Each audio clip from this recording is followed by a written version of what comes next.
Assalamualaikum warahmatullahi wabarakatuh. Perkenalkan, kami dari kelompok 6. Pertama-tama saya akan memperkenalkan diri terlebih dahulu. Perkenalkan, saya Anisatul Afifah, NIM 2130210068, dan teman saya Bella Aulia Marinda, NIM 2130210067.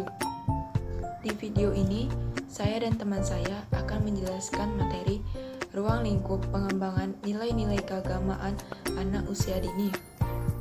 Yang pertama akan dijelaskan sama saya sendiri. Ruang lingkup dan pokok-pokok pengembangan nilai-nilai keagamaan pada anak usia dini.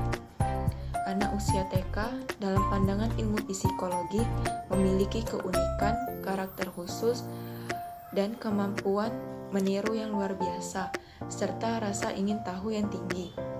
Dengan demikian, dalam menentukan atau memberikan ruang lingkup pengembangan nilai-nilai agama kepada anak taman kanak-kanak, dimulai dari kebutuhan anak tentang rutinitas kehidupan pribadi anak, sejak mereka bangun tidur sampai mereka tidur kembali. Maka itu target kompetisi yang diharapkan akan mudah ditanamkan. Jika kita kaitkan dengan pengembangan kehidupan beragama bagi anak, hal tersebut dilakukan dalam menanamkan benih-benih keimanan dan ketakwaan sedini mungkin. Dalam menentukan tujuan khusus pengembangan atau penanaman nilai-nilai keagamaan pada anak, hendaknya pendidik, guru, dan orang tua melihat dan mempertimbangkan beberapa hal sebagai berikut. 1. Aspek usia. 2. Aspek fisik. 3. Aspek psikis anak. A. Ruang lingkup penanaman nilai-nilai agama kepada anak. Menurut pandangan ajaran agama Islam, setiap manusia yang lahir berada dalam keadaan suci, dan faktor penentu kualitas keagamaan anak itu ditentukan oleh peran kedua orang tuanya. Menurut Badudu Zain 1996, anak adalah keturunan pertama setelah ibu dan bapak. Anak-anak adalah manusia kecil yang belum dewasa dan memiliki berbagai potensi laten untuk tumbuh dan berkembang. Potensi tersebut adalah potensi jasmani yang berkaitan dengan fisik atau motorik, serta potensi rohani yang berkaitan dengan kemampuan intelektual ataupun spiritual, dan termasuk nilai-nilai agama. Jadi, dapat kita deskripsikan bahwa sebenarnya anak-anak dilahirkan dalam keadaan suci dan bersih. Namun, Tuhan yang Maha Kuasa telah membekali mereka dengan berbagai potensi laten yang tersembunyi. Apabila nilai-nilai tersebut tertanam kuat pada diri anak, mereka akan tumbuh berkembang dan memiliki kemampuan untuk mencegah dan menangkal serta membentengi mereka dari berbagai pengaruh yang negatif. Sebaliknya, jika nilai-nilai keagamaan itu tidak ditanamkan secara maksimal, yang akan muncul adalah perilaku-perilaku kurang baik dan cenderung menyimpang dari aturan agama. Nilai-nilai agama akan tumbuh dan berkembang pada jiwa anak melalui proses pendidikan, pengalaman yang dilalui sejak kecil. 1. Fenomena munculnya keagamaan anak. Rasa keagamaan dan nilai-nilai keagamaan akan tumbuh dan berkembang pada diri anak seiring dengan pertumbuhan dan perkembangan psikis ataupun fisik anak itu sendiri. Maka, kita sebagai pendidik seyogianya saat melakukan aktivitas apapun perlu dikaitkan dengan nilai-nilai agama. 2. Perkembangan nilai-nilai keagamaan anak. Ada dua faktor yang dapat mempengaruhi perkembangan nilai-nilai keagamaan pada diri anak. Satu, yaitu faktor pembawaan atau internal, dan dua, faktor lingkungan atau eksternal. Satu, faktor pembawaan atau internal. Faktor yang berasal dari diri seseorang, anak, atau manusia diantaranya adalah faktor jasmania dan psikologis. Dua, faktor lingkungan atau eksternal. Faktor eksternal, faktor yang berasal dari luar diri seorang anak, tiada lain adalah lingkungan tempat individu hidup, yaitu lingkungan keluarga, sekolah, dan masyarakat. 3. Pokok-pokok pengembangan nilai-nilai keagamaan pada anak usia TK.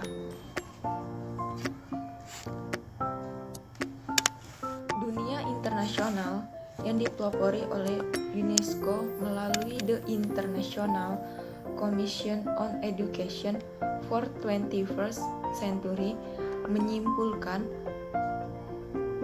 untuk memasuki abad ke-21, pendidikan kita perlu berangkat dari 4 pilar proses pembelajaran. Yang pertama ada learning to know, yang kedua learning to do, yang ketiga learning to be, yang keempat learning to live together. Yang pertama, learning to know adalah belajar untuk mengetahui. Belajar untuk mengetahui artinya bahwa seseorang harus senang mencari tahu yang bertujuan untuk menjalankan proses kehidupan dengan baik. Ada dua konsep yang perlu kita terapkan oleh peserta didik dalam hal belajar. Satu, apa yang perlu kita ketahui dan bagaimana cara efektif untuk mengetahuinya.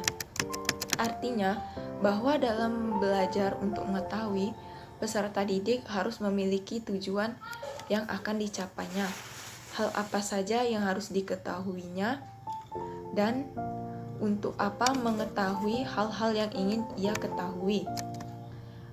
2. Learning to do. Learning to do adalah belajar untuk berkarya. Setelah peserta didik itu belajar mengetahui, belajar untuk mencari hal-hal yang ingin diketahuinya, maka peserta didik terus diiringi dengan potensi yang dimilikinya. Ia harus bisa menghasilkan suatu karya dari potensi yang dimilikinya.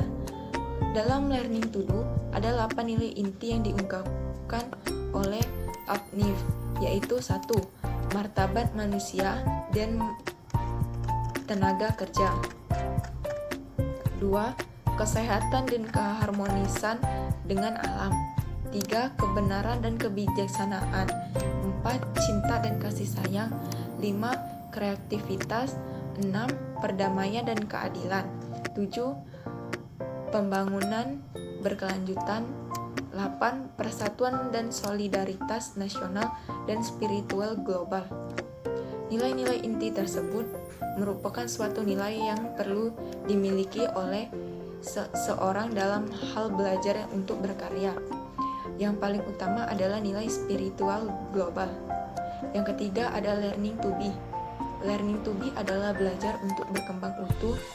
Setelah peserta didik atau manusia belajar untuk mengetahui, belajar untuk berkarya, maka ia harus bisa menjadi manusia yang seutuhnya. Dalam learning to be ini, manusia berperan sebagai makhluk individu dan juga sebagai makhluk sosial, bermasyarakat. Belajar berkembang utuh menurut Upniff adalah untuk mendidik manusia menjadi manusia yang lengkap dan manusia sebenarnya. Yang keempat adalah learning to live together, adalah belajar untuk hidup bersama.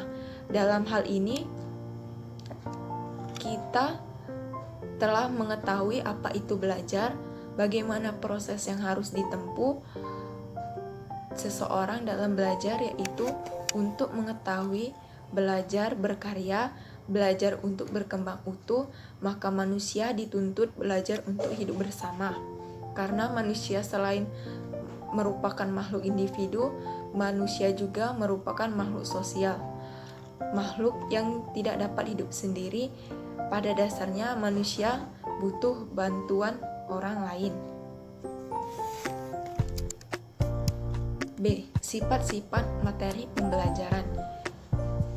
Bisa dilihat dari strata pendidikannya, anak usia dini perlu mendapat muatan materi pembelajaran yang bersifat aplikatif, enjoyable, dan mudah ditiru. 1. Aplikatif. Sifat yang pertama memiliki makna bahwa yang harus anak dapatkan pada saat mengikuti proses pembinaan dan pengembangan nilai-nilai agama adalah materi pembelajaran terapan, materi yang berkaitan dengan kegiatan rutin anak sehari-hari. 2. Menyenangkan.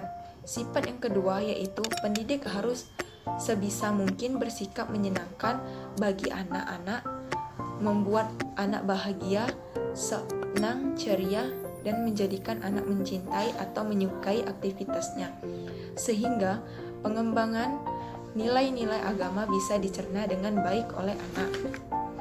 3. Mudah ditiru.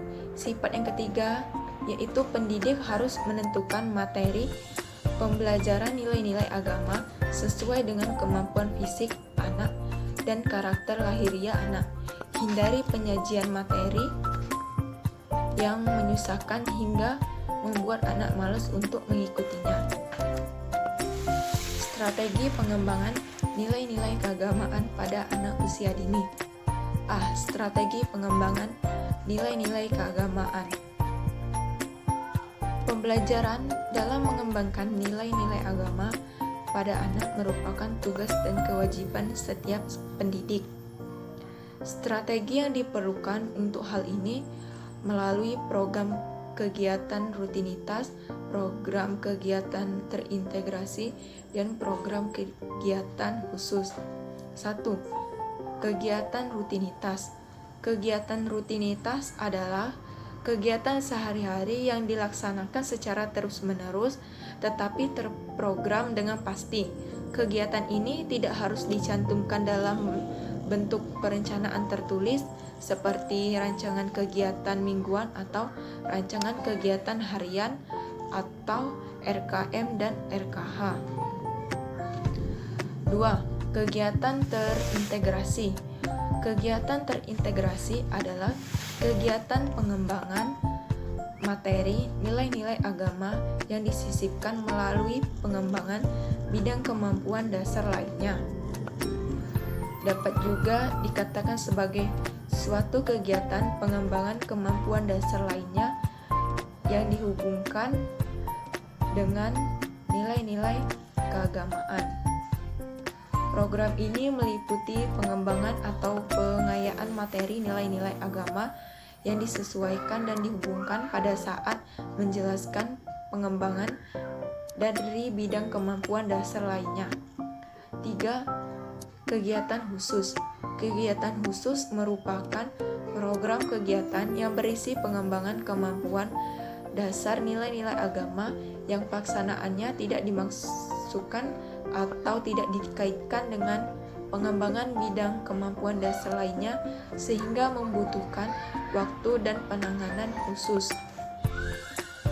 Program ini dikatakan memiliki kekhususan karena pengembangan materi nilai-nilai agama harus diberikan pada waktu-waktu tertentu, memerlukan pendalaman pembahasan, dan terkait dengan dukungan media yang memadai.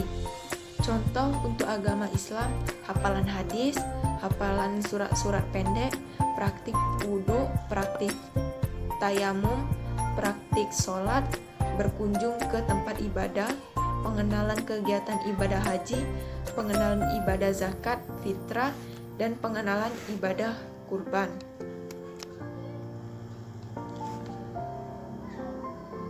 Baiklah, selanjutnya akan dilanjutkan dengan teman saya. Baiklah, di sini saya akan menjelaskan tentang metode dan pendekatan dalam pengembangan nilai-nilai keagamaan pada anak usia dini. A. Metode dalam pengembangan nilai-nilai keagamaan pada anak usia dini. Untuk mengembangkan nilai-nilai agama pada diri anak diperlukan berbagai macam metode dan pendekatan. Pendekatan yang dimaksud adalah cara teratur yang digunakan untuk melaksanakan suatu kegiatan agar tercapai hasil yang baik seperti yang dikehendaki. Badudu Zain 1996. B. Pembelajaran dengan media nyata atau contextual learning. Pembelajaran kontekstual adalah konsep belajar yang membantu guru mengaitkan materi yang diajarkan dengan situasi dunia nyata anak serta mendorong anak membuat hubungan pengetahuan yang dimilikinya dengan penerapannya dalam kehidupan mereka sehari-hari. C. Pendekatan dalam upaya menumbuhkan pengalaman belajar menyenangkan. 1. Bermain peran. Suatu kegiatan permainan untuk memerankan tokoh-tokoh atau benda-benda di sekitar anak sehingga dapat diperagakan atau dipakai oleh anak untuk mengembangkan daya khayal atau imajinasinya.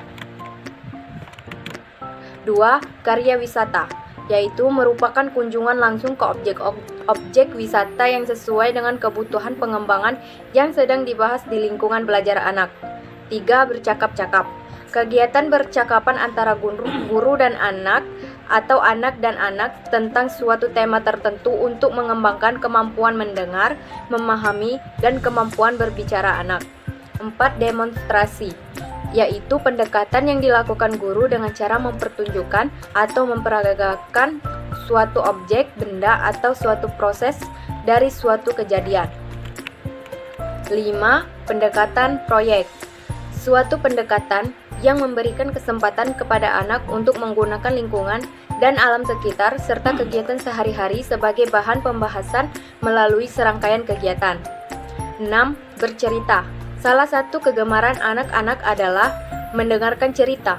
Melalui cerita, seorang guru dapat menerapkan dan menyisipkan nilai-nilai agama kepada anak.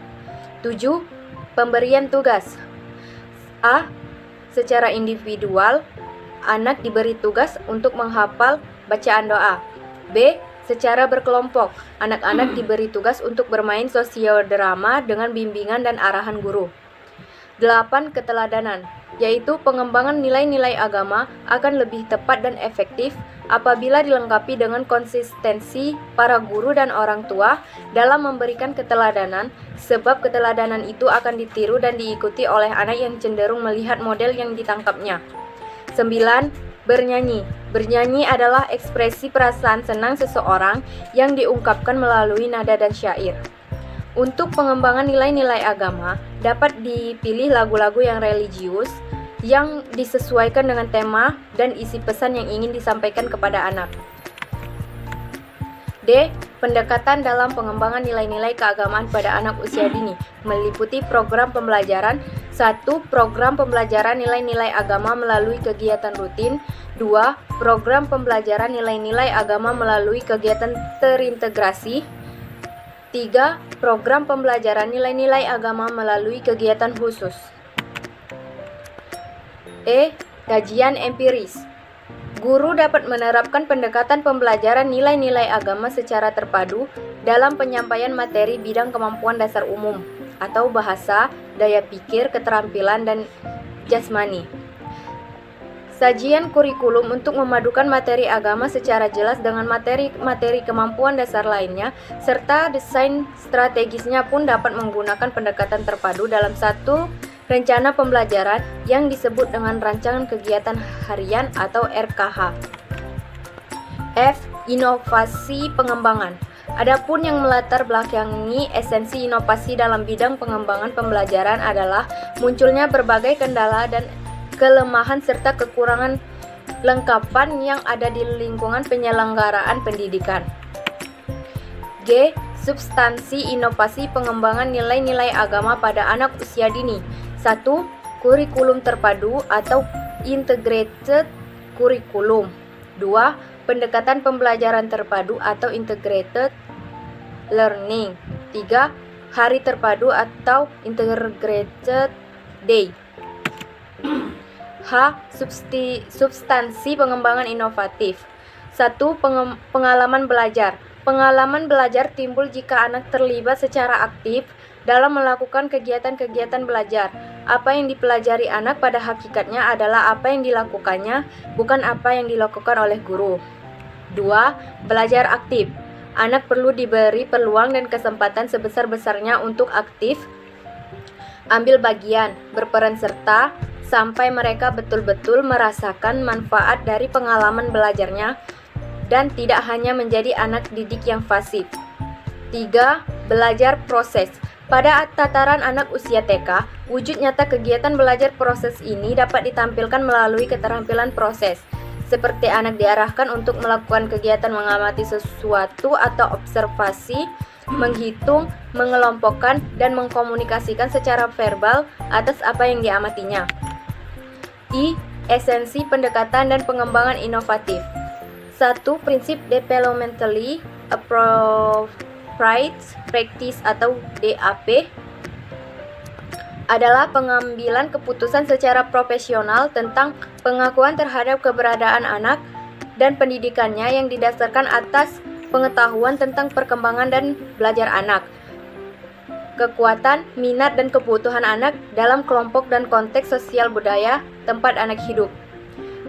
Yang harus diperhatikan untuk pendekatan pembelajaran dalam pengembangan nilai-nilai agama pada anak, yaitu A. Kesesuaian dengan pengembangan anak, B. Kesesuaian dengan minat anak, C. Kesesuaian dengan kemampuan anak, D. Kesesuaian dengan kebutuhan anak dalam lingkungan hidupnya. 2. Prinsip enjoyable. Salah satu perhatian yang perlu kita berikan kepada anak didik di PAUD adalah memberikan suatu lingkungan hidup yang menyenangkan. Sesungguhnya mereka dilahirkan dengan potensi awal yang tidak banyak mengetahui hakikat banyaknya masalah yang dihadapi manusia dewasa. Mereka berhak bergembira atas awal kehidupannya. Mereka berhak menikmati hidup dengan senang dan tanpa menghadapi beban. Hal yang sangat perlu dimiliki oleh pendidik dalam memperlakukan anak pada usia 0 sampai masa prasekolah adalah menciptakan awal kehidupan yang menggembirakan, menyenangkan, dan tidak memberikan beban pada mereka dalam mengikuti pelajaran. Terima kasih. Wassalamualaikum warahmatullahi wabarakatuh.